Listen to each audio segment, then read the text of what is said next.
Hey everyone, Tim Alatorre here, Principal Architect at Domum, and today we're continuing our series on accessory dwelling units, also sometimes referred to as granny flats or in-law suites. If you haven't checked it out yet, our book, Inside the Mind of the Architect, is on sale now at our website, and anyone who likes design or wants to understand a little bit about how architects think, this is it's a fun book. It features myself and a number of other prominent architects from around the world. So today we're going to be talking about how much does it cost to build an ADU. And if you haven't checked it out, some new laws went into effect January 1st of 2020 in California, and we have a video that covers those legal changes. Go check that out. Today we're going to talk about the cost. Okay, stay tuned.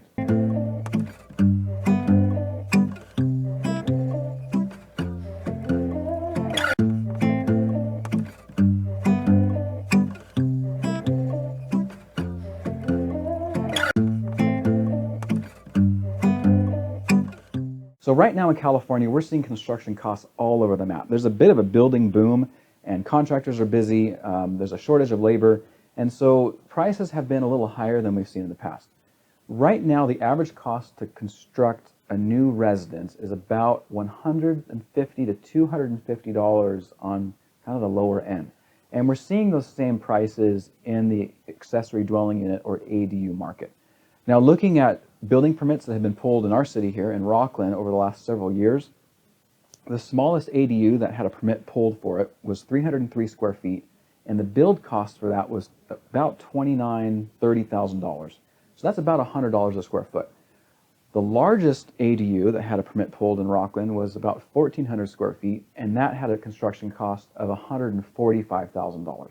So again, a little bit around $100 a square foot.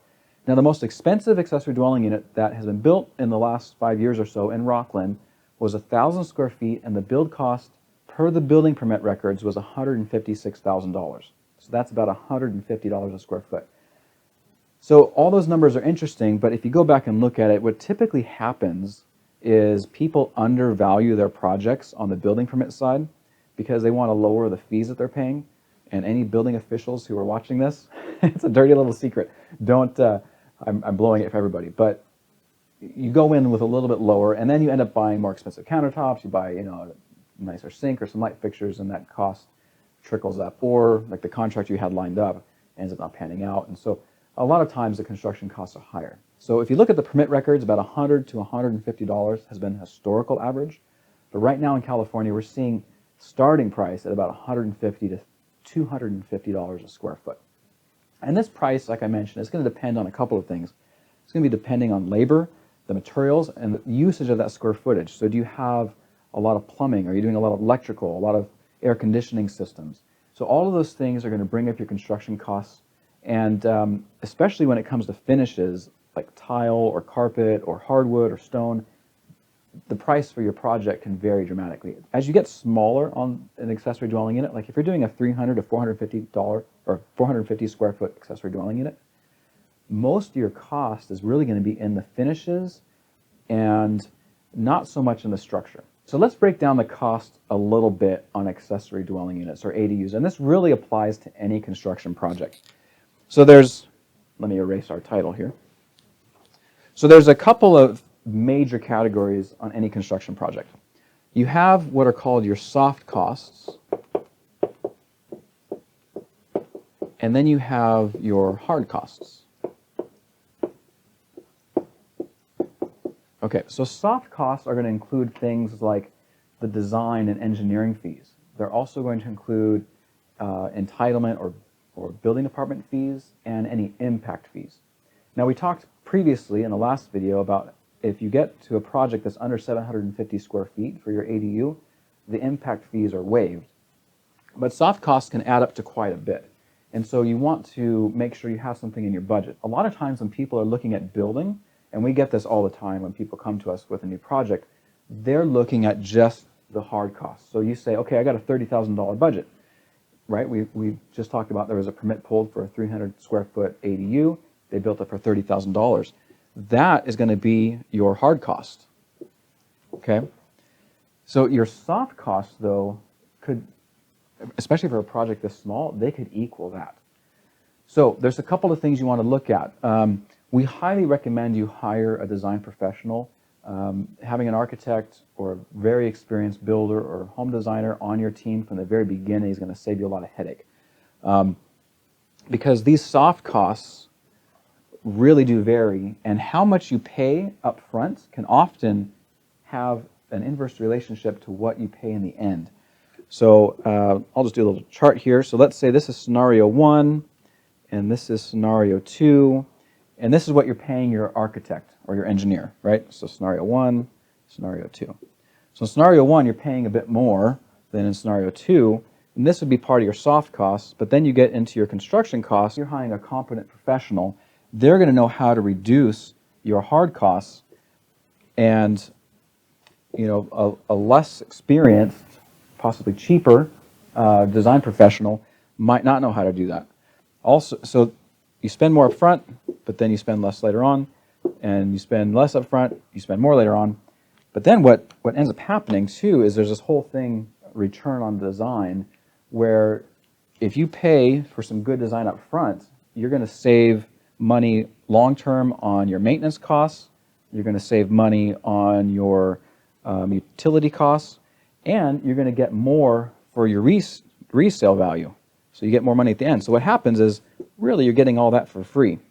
So when I'm talking about these soft costs right now, I want to make sure everyone's thinking about these in context.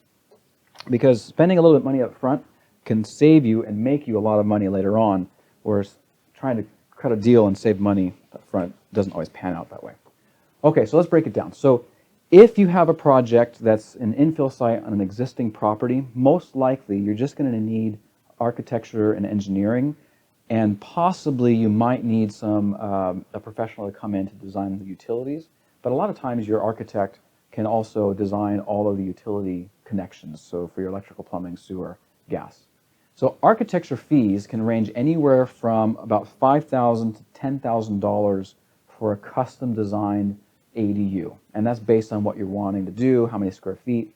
Structural engineering can also be about another $2,000 to $6,000 depending on what you're doing and what professional you're having doing it. So just on the design side, let's break this down a little bit. So soft costs.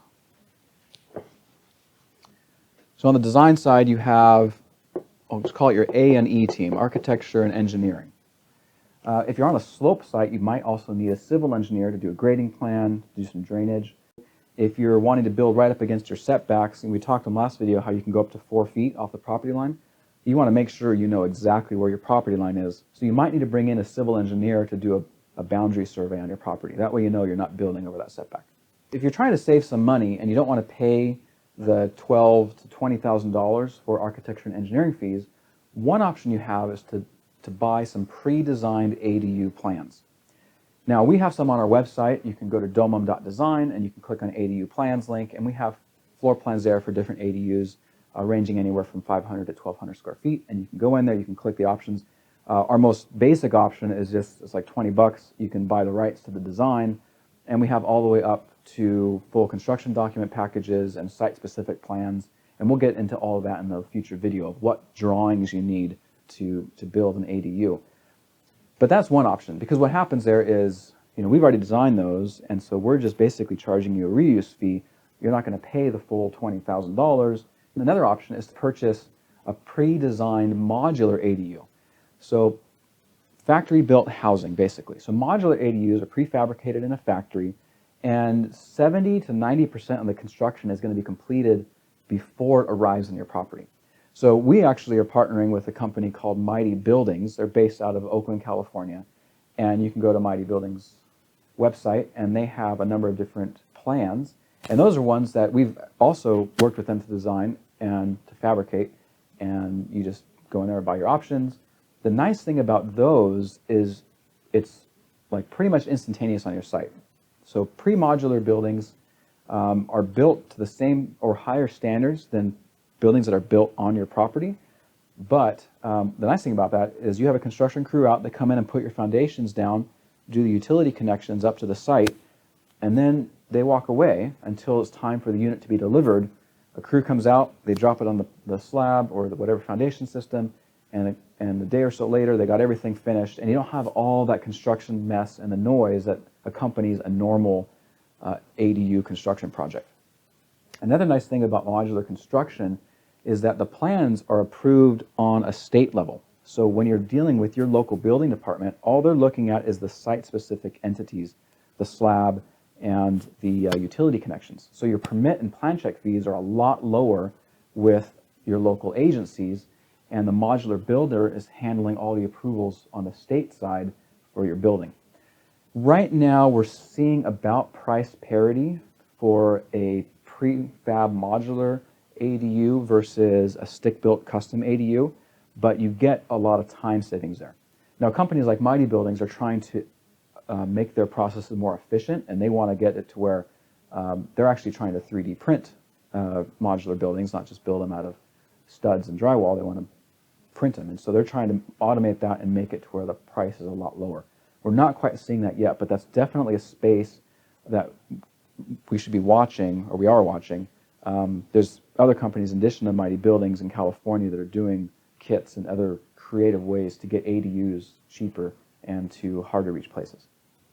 Okay, the third option you have is to actually, some cities have hired architects to design plans and they have them pre-approved for their local city. So you can go on their website and you can use the plans that have already been designed and permitted by the city. You fill out a permit application for your site, and they're going to look at where you're placing it and all the utility connections, the site-specific portion. But the plans are done. And there's some cities in the Bay Area and Southern California that are really pushing this because they want to encourage people to build ADUs. So first thing I would say is go to your local building department and ask them if they have pre-designed and approved ADU plans. If not, go track down a reputable architect in California like ourselves who have plans that have been done and see if there's something that works for you. And if you're still not finding it, I left out the modular builder. Look at the modular builder as well. And if you're still not finding it, then contact us, and we're more than happy to custom design something for you. And everybody's property is a little bit different, so we have a number of different options that we hope will work for just about any site. But you might have some unique need or criteria that you're just not going to find with an off-the-shelf plan. Now, one word of warning with off-the-shelf plans that you buy from a website: there are a million home plan sites out there. If you do a search for blueprints online, you're going to find all sorts of stuff. But what happens 90% of the time is you get those plans and you think you got everything done. A lot of times those plans are not designed and engineered for California building codes. They're designed for the national codes. So you still have to take those plans and get them to an architect or an engineer for them to update them to California specific requirements. And so you still end up paying a lot, and it ends up being more expensive because they're trying to work with somebody else's plans. Or a lot of times we don't even do that in our office. We can't really use somebody else's plans. So we take the design concept and then we redraw it. That's why if you go to our website, we have a $20-something fee just to get the design, and then you can take that to another architect or draftsman and have them put the set together. If you're in California and you want to download the plans, you can do that, and we'll actually, we can provide you the structural engineering and stamp and sign them and do all the site-specific stuff. So because we're architects, we can do the whole thing, start to finish. Okay, so now you have the design and you have your plans in hand. So the next expense you're going to have is getting the permits, the building permits. Now remember, in the last video we talked about the local jurisdiction has 60 days to approve your application, which is fantastic. And if you're under 750 square feet, there's no impact fees. So impact fees, this came up on a comment on one of our videos. Impact fees are things for traffic and parks and road improvements. Maybe your city has impact fees for schools. Most do. So if you're under 750 square feet, you don't have to pay those, which is fantastic. Okay, so you got the design. Now, building permits are going to cost about $4,000 to $5,000 depending on your jurisdiction. So we got permit fees here. Now, sometimes we are seeing those lower. We actually just did an ADU application here for a project locally, and the permit fees were only about $2,000. So I'd budget $4,000 to $5,000 to be safe, but it can be less. And what those permit fees are paying for, it's paying for the city engineer to review the plans to make sure they're meeting city, state codes, and then it's paying for the building inspector to come out to the property and inspect and make sure things are built correctly. Now, if you're doing a prefabricated unit, the inspector is only going to come out and inspect the foundation system and the utility connections, all the rest of the inspections are happening in the factory. If you're doing a stick-built, ground-up thing, the inspector will be there to check the framing and the rough electrical, mechanical, plumbing, and make sure all the life safety issues are taken care of. So the fees are a bit more. All of this can be really confusing. I know I'm throwing a lot at you. If you have any questions, we actually have a process in our office. It's called a needs and options review. And there's a nominal fee for that. But what we will do is we'll come out to your property. We'll assess your property, look at all your utilities, your setbacks, your trees, your house, talk about what you want, and then we can actually help you find the right path to move forward with your ADU project. It's only a couple $100, and you know, if we can get you a cheap option that we don't have to, you don't have to pay for us, and there's something that's off the shelf or a prefabricated or a city plan or something like that that works, we're definitely going to help you with that. We do that as a service just to make sure that homeowners aren't wasting money later on. We really don't make any money off of that. So if you're interested, give our office a call. It's called our Needs and Options Review. One more piece of the soft cost that we haven't talked about, and that is utilities. Now, utilities are kind of a mix of soft costs and hard costs. You're going to have some hard costs to install the utilities, but then the utility providers also have fees they charge. So a lot of times, especially if you're doing a junior ADU, the junior ADU is using the same utilities as the main house. Most jurisdictions will let you have a detached ADU that also uses the utilities from the main house, but some jurisdictions require you to have a separate meter. So like here locally, Roseville, California, they want a detached ADU to have its own electric meter and service, right? So you're going to end up paying impact fees, or, well, not really impact fees, they're utility connection fees for water, electrical, gas, sewer for your new unit. And those are things that aren't exempted from that 750 square foot threshold. So these can be really pricey. So let's say, so architecture and engineering, we're kind of budgeting here $4,000 to $20,000 on the high end. Your permit fees, $2,000 to, I don't know, $5,000, somewhere in there. Utility connection fees can be anywhere from probably like $3,000 on the low end, all the way up to like $40,000 or $50,000. So, if you're looking at adding an ADU and it's detached, and now you got a $30,000 building, but you got $50,000 in utility connection costs for it, that starts to not make a whole lot of sense. But again, we have that needs and options review process, so we can help you turn all that stuff up. Okay, so now we've got everything approved, we've got utilities to the site, we know everything's going to work. Oh, and just to back up, remember these utility connection costs, you might not need those. They're an optional thing, and we can help you determine that. Okay, so your hard costs. This is now the construction cost. Now, typically in the industry, we've seen historically that construction costs are about 50% materials, 50% labor and overhead, okay? So that means that material cost for your building, you would expect it to be about $15,000, and then another $15,000 for material and labor. Now, if you're a DIY person and you're trying to do it yourself, that's an area where you can save some money by doing some labor, but usually you trade labor for time, right? When you're doing it for the first time, it's going to take you a lot longer, or maybe you do it once a year or once every 5 years. If you hire a tradesman who knows what they're doing, they're going to do it quickly and correctly, hopefully, if you're buying somebody reputable. So that's just something to keep in mind. Now, what we've been seeing lately, though, and why these construction costs are going up, material costs have been going up slightly, but really we've been seeing an increase in labor costs because there's just not a lot of skilled tradesmen out there. Things are really booming. Okay, thanks everybody. Hopefully that was informative for you and you now understand a little bit more about how much it costs to build your ADU. And if you have any more questions, feel free to drop them in a comment or an email or send us a note on Instagram or Twitter or wherever else you find us, and we will answer them in a future video. If you haven't already, make sure you like, comment, subscribe, add us to your favorites, whatever platform you're watching us on. Make sure you don't miss upcoming videos. The next video, we'll be talking about how do you finance your ADU? What are the different methods of actually paying for it now that you know how much it costs? Okay, until next time, I'm Tim Alatorre, Principal Architect with Domum. Thanks.